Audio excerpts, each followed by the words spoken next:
All right, we're here to talk about hypertrophy using low rep sets, and I want especially people who think you can't build muscle with barbells. I want you to pay attention. This, what I'm going to go over today, is going to especially apply for barbells.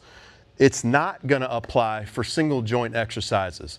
So I don't want a straw man argument. There's going to be many of those already, but I'm not saying to do this with bicep curls or lateral raises. I'm sticking to compound exercises, specifically free weights. I'm not opposed to machines. I personally just don't have the experience, and I haven't given it the full thought of machines. So here we go. And every time I put stuff out, people tell me I'm wrong. And I always think to myself, how can my opinion be wrong? So this is my opinion. I don't care what anybody has to say because I'm going to use logic and I'm going to talk you through it. And if you disagree with me, that's fine. I'm not asking everybody to agree with me. I'm also not saying everybody should train like this. So we're going to talk about hypertrophy using low rep sets. And the most common question I got today was, how much weight should I use? And I don't like the question because it's not an easy answer. So that's the whole goal of this video, is to navigate that question, how much weight to use. All right, so first I like to look at, well, what are the goals or what are the advantages for low rep sets? The number one goal for low rep sets is maximizing motor recruitment. Heavier weight recruits more bigger motor units faster than lighter weight. I hate the semantics. People who know better are going to use it against me, and people who don't know better are going to get confused. So here's the semantics. On rep 1 with heavyweight, I can recruit more motor units than a set of 10 on rep 1. It's going to take many reps on that set of 10 to reach the level of motor recruitment that I can reach on the first rep using heavier weight. That's the semantics. The second goal is I want to manage fatigue. People who aren't familiar with this or haven't done it, I've been doing it since 2013. I literally train 7 days a week, and I can honestly tell you this style of training is much less fatigue. The intensity isn't what people think I'm using my max weight on everything.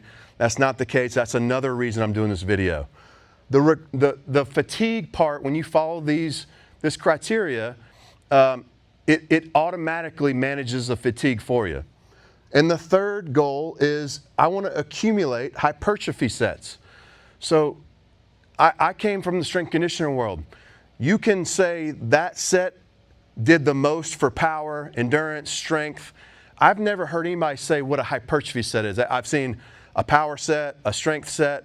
So I want to expand that same idea where there's a set that primarily does something more than others, because the people who know better are going to semantically argue with me that it does a little bit of everything. So primarily, I'm going to identify primarily what a hypertrophy set is.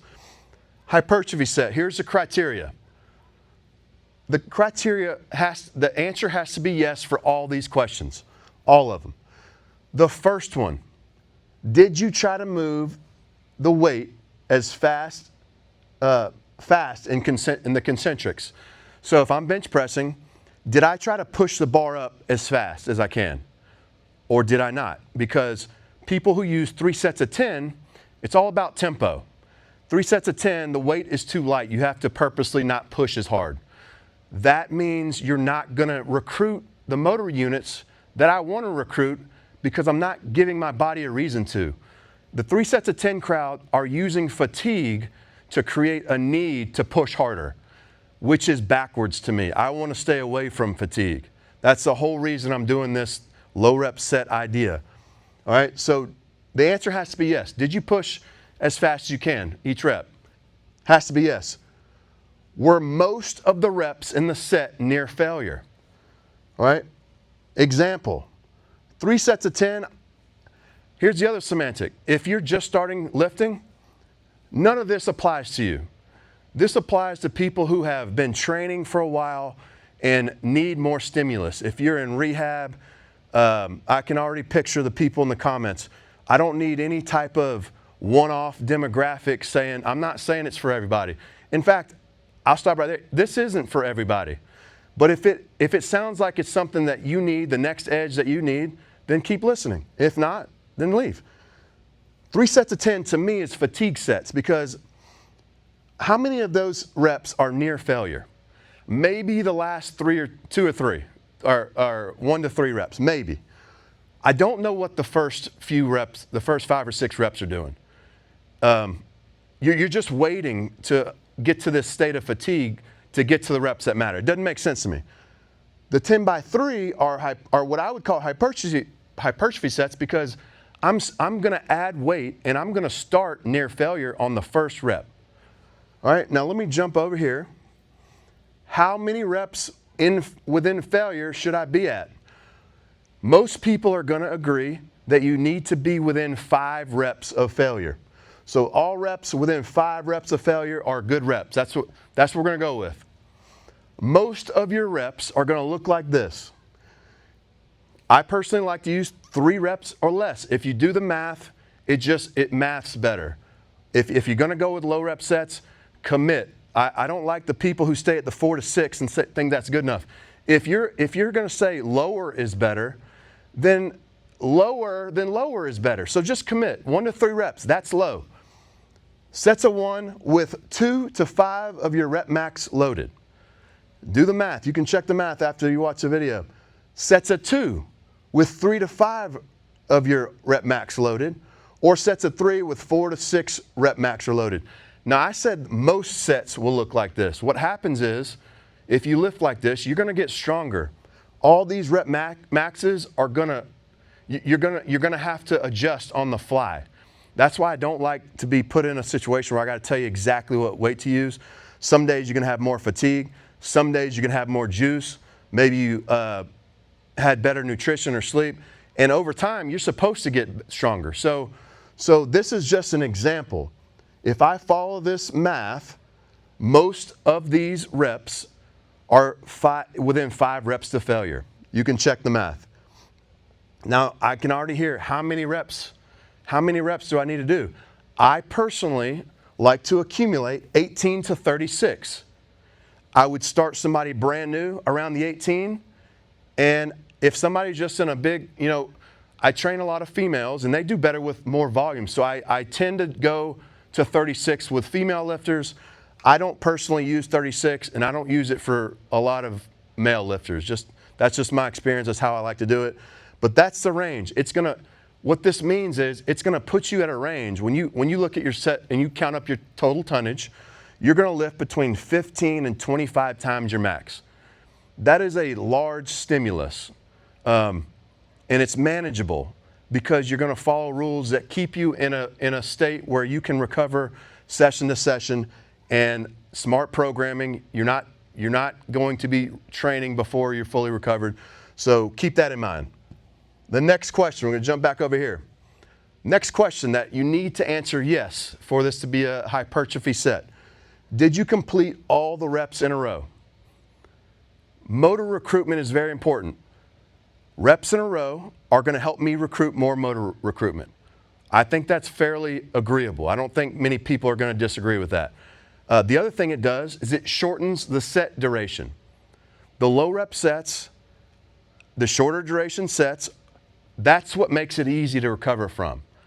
And if you're following these rules, you're not using a weight that's so heavy that is the opposite of what I'm saying.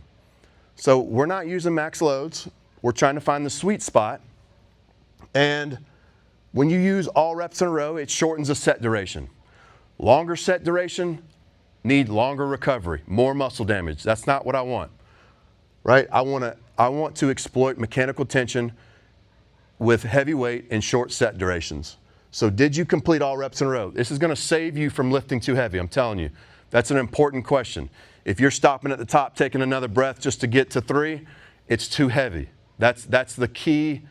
That is one of the bigger learning curves when you switch over. You don't want to lift too heavy. You're going to hit too much fatigue. You're trying to savor the fatigue. You want to put it off. Now on the last sets, that's where you don't have to finish these rules. You can hit your best set of the day. You can do all the grinding reps you want. But for your working sets, you don't want to hit the wall, and you never want to take weight off. And I've talked about that in other posts, but That's another conversation for another day. Next question. Did you complete all the reps without sticking points? So if you're bench pressing, a sticking point's where you get here and you barely, and the bar stops or almost stops. You are avoiding that.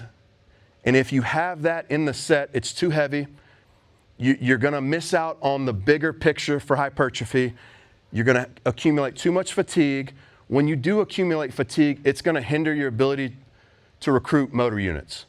That's the key takeaway, is you don't want to disrupt that. In fact, many people, when they figure this out, they'll learn on their 8th set, if they're doing 10 sets, they feel stronger.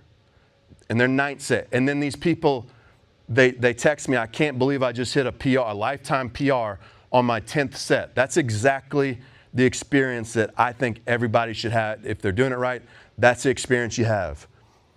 So if the answer is yes to all those questions, right, let me just review it.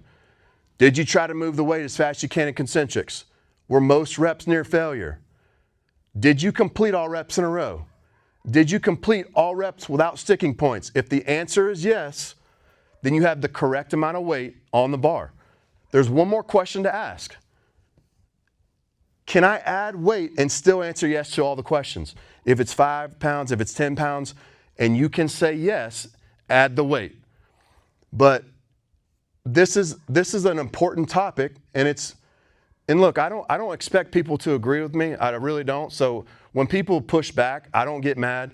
It's completely fine. So what I want to do is I want to take it in, and then I want to put logic out. If you're talking about anything that's not this, that's not what I'm talking about. And I would encourage you to ask more questions. So if you're interested in programming with this type of training, send me a message. I reply to all my messages. But this is a key concept. I know a lot of people, if you are on a program, I have a lot of coaching notes that talk about this stuff, tries to guide you. But my DMs are always open. Hit me up, ask me questions. And I would encourage, if you need that next step, you feel like you've plateaued, you think you've hit a genetic, what do they call it? A genetic ceiling. A genetic ceiling is, to me, a sign that you just need to get stronger, you need to change your training. So if that's you, shoot me a DM, ask questions, and let's get big.